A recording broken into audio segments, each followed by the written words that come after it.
حضرت مولانا محمد صالح صاحب جو صالحیت کے پیکر ہیں، وضع میں سادہ ہیں لیکن علم میں گہرائی اور گہرائی رکھنے والی شخصیت کے حامل ہیں، میں درخواست کر رہا ہوں کہ تشریف لائیں اور اپنی قیمتی اور علمی اور انوکھی باتوں سے نوازیں۔ الحمدللہ وحدہ والصلاة والسلام على من لا نبي بعده أما بعد فقد قال الله تبارك وتعالى في القرآن المجيد والفرقان الحميد أعوذ بالله من الشيطان الرجيم بسم الله الرحمن الرحيم إنا نحن نزلنا الذكر وإنا له لحافظون صدق الله مولانا العظيم عن عمر بن الخطاب رضي الله تعالى عنه قال قال رسول الله صلى الله عليه وسلم إن الله يرفع بهذا الكتاب أقواما ويدع به آخرين أو كما قال صلى الله عليه وسلم۔ معزز علماء کرام، حاضرین اعدام، پردہ نشین خواتین اسلام، برادران وطن،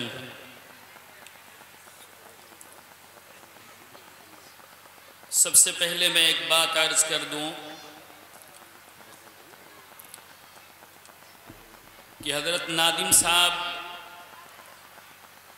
یعنی قاری سید حبیب احمد صاحب باندوی دامت برکاتہم کو آنا تھا، لیکن وہ اپنی علالت کی وجہ سے، کچھ مجبوریوں کی وجہ سے تشریف نہیں لا سکے، اس لیے حضرت نادم صاحب نے ہم لوگوں کو وہاں سے بھیجا ہے۔ میں حضرت کی جانب سے معذرت آپ کے سامنے پیش کر رہا ہوں تاکہ آپ کو یہ بات معلوم ہو جائے کہ جو حضرت کا نام بینر پہ لکھا ہوا ہے، اشتہارات میں لکھا ہوا ہے، یہ غلط نہیں لکھا ہے۔ حضرات سامعین، آج کا یہ جلسہ نسبتاً بہت اونچا ہے، اس کی نسبت کلام اللہ کی طرف جڑی ہوئی ہے، اور نسبت سے چیزوں کو بلندی حاصل ہوتی ہے۔ جس پہاڑ پر یہ قرآن کریم اترا، آج بھی لوگ اس پہاڑ کو یاد کرتے ہیں۔ اللہ کی نوری مخلوق بے شمار ہے، لیکن جو فرشتہ اس کلام اللہ کو عرش الہی سے آقا نامدار جناب محمد الرسول اللہ صلی اللہ علیہ وسلم کے قلب اطہر تک پہنچایا، اس فرشتے کا ہم بار بار نام لیتے ہیں۔ جن لوگوں سے اس کلام اللہ کی نسبت جڑتی ہے، ہم ان کو حافظ قرآن کہتے ہیں۔ جو تشریح و توضیح کے میدان میں اترتے ہیں، ہم ان کو مفسر قرآن کہتے ہیں۔ مجھے عرض یہ کرنا ہے کہ اللہ کے کلام کے ساتھ جس چیز کی نسبت جڑتی ہے، وہ چیز اتنی ہی بلند ہوتی ہے۔ اللہ تعالیٰ ان بچوں کے حق میں خوب خوب مبارک فرمائے، ان کے والدین کے حق میں، اساتذہ کرام کے حق میں، ادارے کے حق میں، معاونین کے حق میں، ہم سب کے حق میں قبول فرمائے۔ آمین۔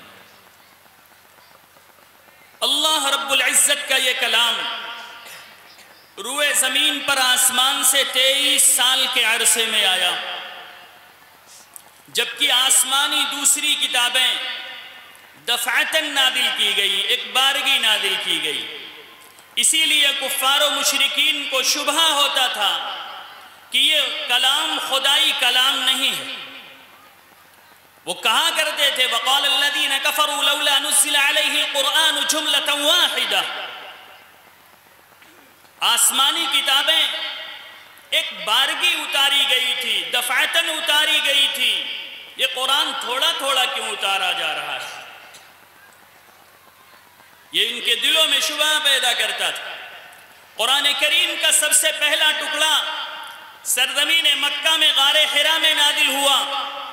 بخاری شریف کی روایتوں میں پوری تفصیل موجود ہے، 5 آیتوں پر مشتمل۔ ہم اور آپ اگر ان آیتوں میں غور کریں تو آپ کو یہ معلوم ہوگا کہ یہ کلام اللہ، اس کی آیتیں ہماری ذات سے کتنی مناسبت اور موافقت رکھتی ہیں۔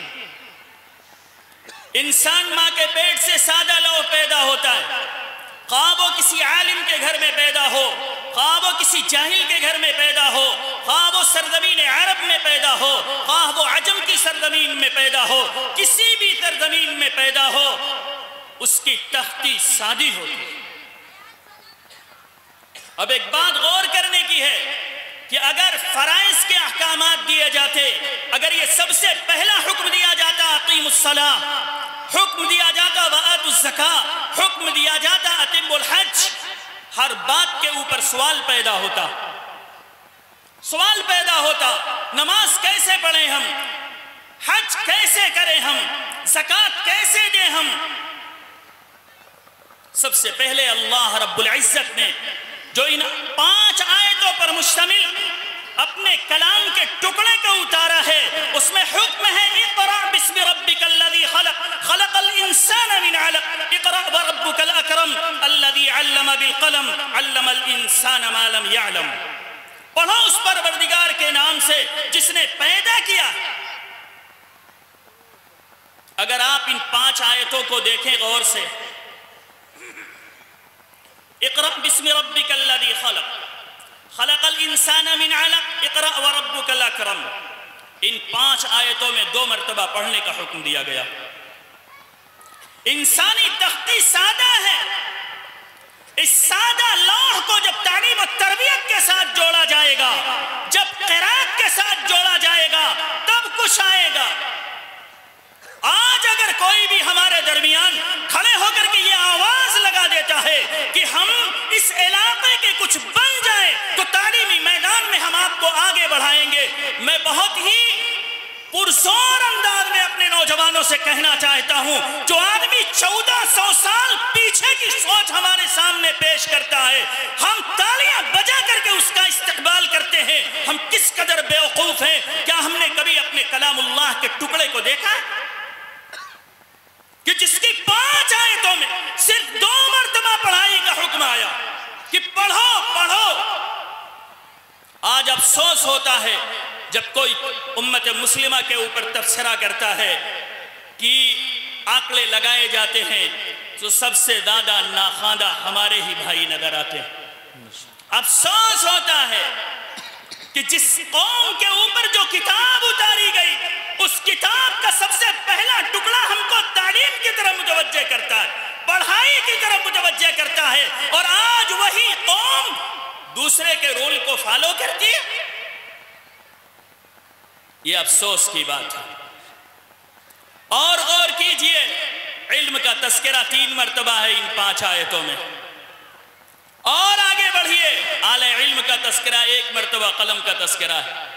لکھنے سے کوئی چیز محفوظ ہوتی ہے، مضبوط ہوتی ہے، کتابت علم کے لیے قید کہا جاتا ہے کہ اگر کسی چیز کو آپ کو محفوظ رکھنا ہے تو لکھ کے محفوظ رکھو۔ یہ ہے وہ اللہ کا کلام، اور اللہ کے کلام کی یہ ہے وہ ابتدائی 5 آیتیں۔ لیکن آج افسوس ہے نوجوانوں کہ اللہ کے کلام میں سب سے پہلے پڑھائی کی طرف متوجہ کیا گیا ہم کو، اور آج ہمارے گھروں سے تعلیم و تربیت کا جنازہ نکل چکا۔ جو لوگ قرآن کریم کے ساتھ جڑے ہوئے ہیں، یہ قرآن کریم اللہ رب العزت نے سورۃ البقرہ میں شروع ہی میں ارشاد فرمایا، الف لام میم ذالک الکتاب لا ریب فیہ ھدی للمتقین۔ یہ کتاب راہ ہدایت، اسوہ اور نمونہ اور میڈل ہے ہمارے سامنے، لیکن ہم نے تو پسے پشت ڈال دیا ہے۔ اس کتاب سے کسی طرح کا کوئی تعلق ہمارا نہیں ہے۔ یہ افسوس کی بات ہے۔ اگر اس کتاب سے ہمارا تعلق مضبوط ہوگا، اللہ ہم کو عزت کی زندگی دے گا، اور اگر اس کتاب سے ہمارا تعلق کمزور ہوگا اللہ ذلت و پستی کے غار میں ہم کو ڈھکیل دے گا. وہ معزز تھے زمانے میں مسلمان ہو کر اور ہم خوار ہوئے تاریک قرآن ہو کر. یہ ہے وہ اللہ کا کلام. میں نے جو خطبے میں آیت کریمہ پڑھی آپ کے سامنے، اس میں اللہ رب العزت نے اس کتاب کی حفاظت کی ذمہ داری بیان فرمائی.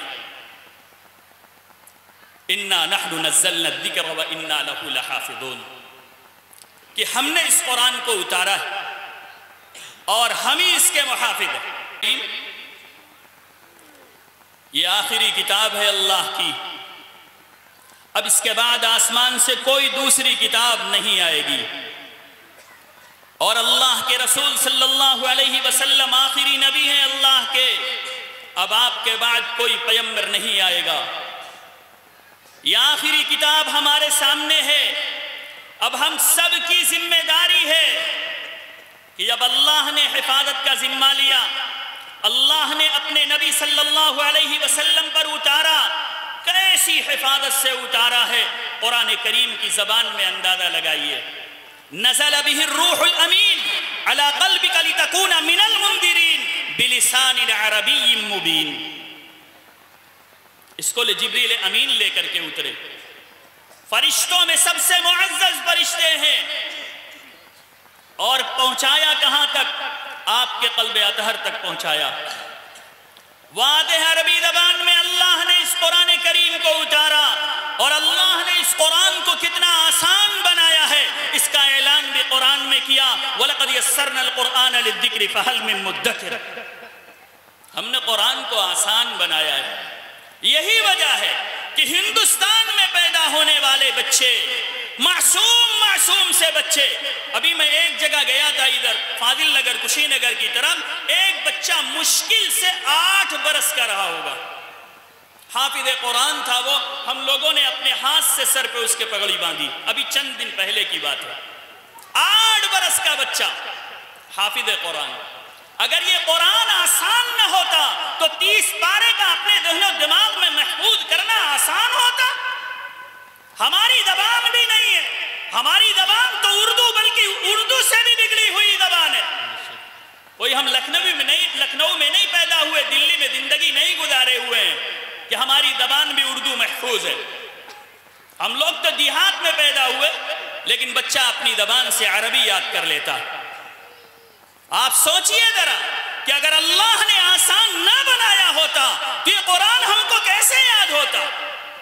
بڑی تعداد اللہ کا فضل ہے حفاظ کی موجود ہوتی ہے. اللہ تعالی ہم سب کی نسلوں میں بھی حافظ قرآن پیدا فرمائے. ہم آپ یہ سمجھتے ہیں کہ قرآن کریم کا پڑھنا اور پڑھانا کیا فائدہ رکھتا ہے. میں ایک روایت کی روشنی میں آپ سے عرض کرنا چاہتا ہوں.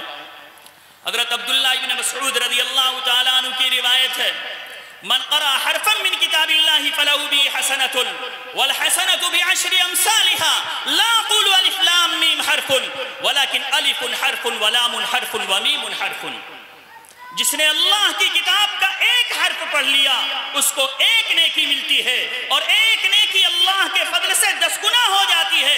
میں یہ نہیں کہتا کہ الف لام میم ایک حرف ہے، بلکہ الف ایک حرف ہے، لام ایک دوسرا حرف ہے، میم ایک تیسرا حرف ہے. الف لام میم کے پڑھنے سے 30 نیکی ملتی. سبحان اللہ.